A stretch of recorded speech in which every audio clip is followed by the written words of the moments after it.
ሰላም ውድ የጤናማ ህይወት ተከታታዮቼ እንዴት ናችሁ? ዛሬ የወገብ ህመም መንስኤዎች፣ ምልክቶችና መፍትሄዎቻቸው ዙሪያ ጠቃሚ መረጃ ይዤላችሁ መጥቻለሁ። ሁሌም የምለቃቸውን ጠቃሚ የጤና መረጃ እንዲደርሳችሁ ሰብስክራይብ እና ላይክ አድርጉ። ያላችሁን ማንኛውንም አስተያየት ኮሜንት ላይ ጻፉልኝ። እስከ መጨረሻው መልካም ቆይታ ይሁንላችሁ።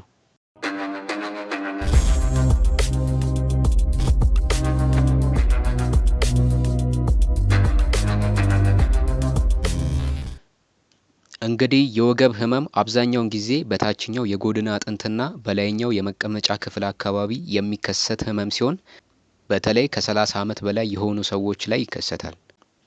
እንደ ውጋት አይነት ስሜት፣ ማቃጠል ወይም የቁርጠት አይነት ስሜት ሊሆን ይችላል። የወገብ ህመም ወገባችን አካባቢ ያሉ ጡንቻዎች፣ ጅማቶች መኮማተር ወይም መቆጣት በሚያጋጥምበት ሰዓት ይከሰታል። የወገብ ህመም የሚከሰተው ያልታሰበ እንቅስቃሴ በድንገት ስናደርግ፣ ወገብን ያማከሉ ከባባድ ስፖርቶችን ስንሰራ፣ ለረጅም ሰዓት የምንቆም ከሆነ፣ ስንቀመጥ ቀጥ ብለን ወይም ቅርጻችንን ጠብቀን የማንቀመጥ ከሆነ፣ በምንተኛበት ወቅት ደግሞ በተመቻቸ ሁኔታ ካልሆነ፣ ለብዙ ሰዓት አጎንብሰን ስራን ስንሰራ፣ ከእንደገናም በመውደቅና በምት አደጋዎች ምክንያት ሊከሰትብን ይችላል። የወገብ ወይም የጀርባ ህመም ምልክቶች የምንላቸው መቀመጫችን ላይ ህመም መኖር፣ ለመነሳት ወይም ለመራመድ መቸገር፣ የአንገትና ትከሻ ህመም፣ የታችኛው የጀርባ ክፍል ላይ ህመም መኖር፣ የእጅ ወይም የእግር መደንዘዝና ማቃጠል ስሜት፣ በጣም ከባሰ ደግሞ የሽንትና ሰገራን መቆጣጠር አለመቻል ሊከሰት ይችላል። ይሄ ከበድ ያለ ደረጃ ሲደርስ የምታዩት ምልክት ነው። ይህም ምልክት በምታዩበት ጊዜ ወደ ህክምና ተቋም መሄድ ያስፈልጋችኋል ማለት ነው። ሌላኛው ደግሞ አቀማመጣችን ለወገብ ህመም ምክንያት ሊሆንብን ይችላል። ስለዚህ በምንቀመጥበት ወቅት ወገባችንንና ጉልበታችንን እኩል ትይዩ አድርገን አጥፈን መቀመጥ ያስፈልጋል። የምንቀመጥበት ነገር ደግሞ ከፍ ብሎ ደረቅ ቢል ይመረጣል። እንዲሁም ለረጅም ሰዓት አንድ ቦታ ለመቀመጥ ጥሩ ነው።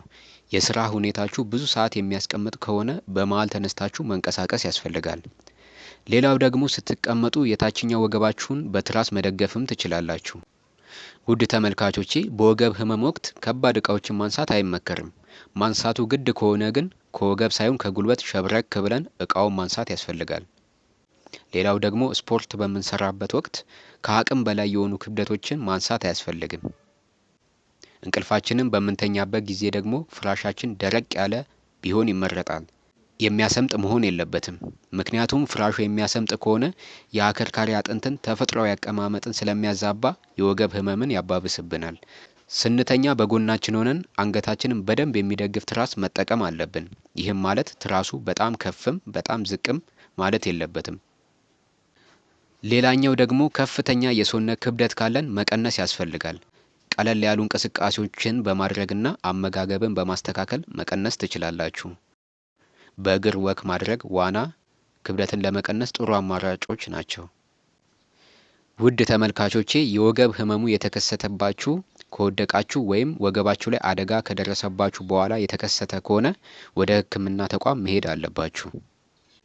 ከእንደገናም የእግር መስነፍ ወይም አለመታዘዝ ወይም ከወገብ ተነስቶ ወደ እግር የሚሰራጭ የመደንዘዝ ወይም የመለብለብ ህመም ካለውም ወደ ህክምና ተቋም መሄድ ያስፈልጋችኋል።